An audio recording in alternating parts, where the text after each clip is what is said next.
بعض دفعہ ایسا ہوتا ہے، لوگ مجھے بتاتے ہیں کہ کوئی میری رشتہ دار خاتون آئی، جوان تھی، کزن تھی، گھر میں تھا، وہ اکیلی تھی، وہ آ گئی تو میری بڑی عجیب کنڈیشن ہو گئی، میں بہت پریشان ہو گیا، بہت مشکل سے بچا میں ان سے کہتا ہوں آپ گھر سے نکلے کیوں نہیں؟ یہ تو آپ قریب تو چلے گئے نا. جب ایک جوان لڑکی آپ کے گھر میں آئی ہے، آپ کو اس وقت گھر میں نہیں ہونا چاہیے، نکل جاؤ وہاں سے، ایسے دور بھاگو زنا سے، اتنا دور بھاگو. انبیاء ایسے ہی کرتے تھے، تبھی تو بچتے تھے. وہ جتنے بزرگان دین گزرے ہیں وہ یہ نہیں کہ زنا نہیں کیا، وہ ہمیشہ زنا سے دور بھاگے. ہمارے استاذ نے ایک واقعہ سنایا تھا ہمیں، کتابوں میں یہ واقعہ لکھا ہے کہ ایک طالب علم تھا، پرانے وقتوں کی بات ہے، رات کو مسجد میں چراغ لے کے مطالعہ کر رہا تھا. پہلے زمانے میں لائٹ وائٹ تو نہیں ہوتی تھی، گاڑیوں کے سفر نہیں تھے، اونٹوں کے سفر تھے، تو مسافر لوگ بعض دفعہ آ کے مسجدوں میں ٹھہرتے تھے.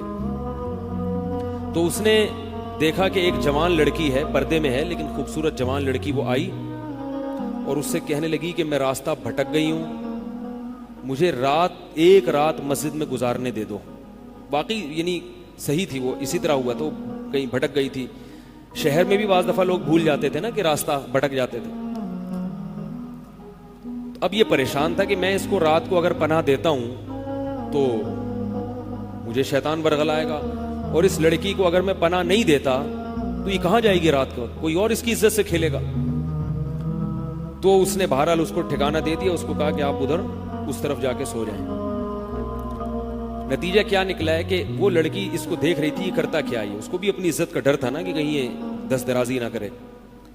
تو یہ نوجوان جس چراغ میں مطالعہ کر رہا تھا، مطالعہ کرتے کرتے اس کی آگ میں اپنی انگلی لے کے جاتا اور اس کو جلاتا. جیسے ہی وہ جلنے لگتی تو اس انگلی کو واپس کھینچ لے، ایک دم تپش آگ لگتی نا، واپس کھینچتا. پھر تھوڑی دیر بعد یہ انگلی اس میں لے کے جاتا، پھر واپس کھینچتا. پوری رات یہ کرتا رہا ہے اور اپنی انگلی کو جلاتا رہا ہے. صبح جیسے ہی ہوئی ہے، اس نے فوراً، صبح صادق ہوئی نا فجر کی اذان کے وقت، اس نے فوراً اس لڑکی سے کہا یہاں سے چلی جاؤ، فوراً یہاں سے فوراً چلی جاؤ. اس نے کہا اللہ کی قسم اس وقت تک نہیں جاؤں گی جب تک تم یہ معاجرہ نہیں بتاؤ گی، یہ رات تم نے کیا ہے. تو کہنے لگا یہ میرا اور اللہ کا معاملہ ہے، میں تمہیں نہیں بتا سکتا. اس نے پھر اللہ کا واسطہ دے کے کہا، اس نے کہا میں جاؤں گی نہیں یہاں سے جب تک بتاؤ گی نہیں. اس نے کہا شیطان مجھے برگلا رہا تھا کہ ایک جوان لڑکی ہے، اجنبی ہے، کوئی دیکھنے والا نہیں ہے،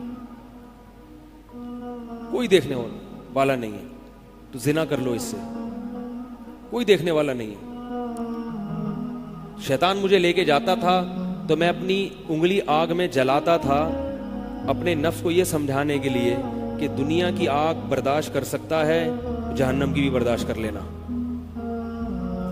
جہنم کی بھی برداشت کر لینا. پھر اور اگر تجھ سے یہ برداشت نہیں ہو رہی تو وہ کیسے برداشت کرے گا؟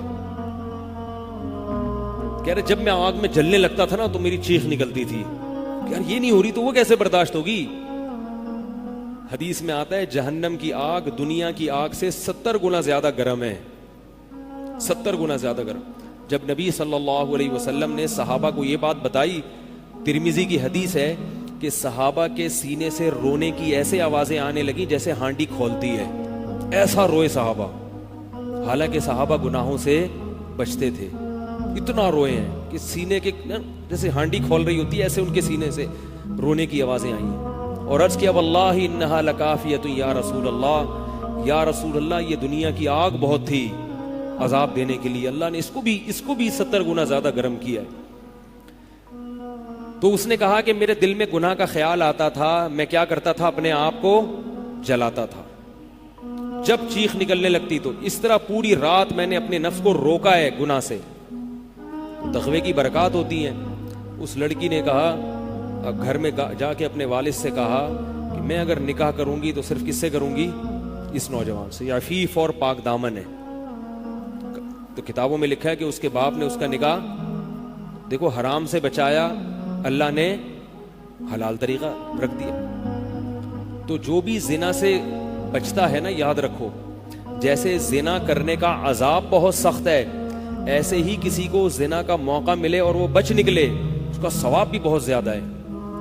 تاریخ میں جن ہستیوں کو بھی زنا کا موقع ملا اور انہیں موقع ملنے کے باوجود زنا نہیں کیا، ان کو اللہ نے دنیا میں بھی بہت نوازا ہے.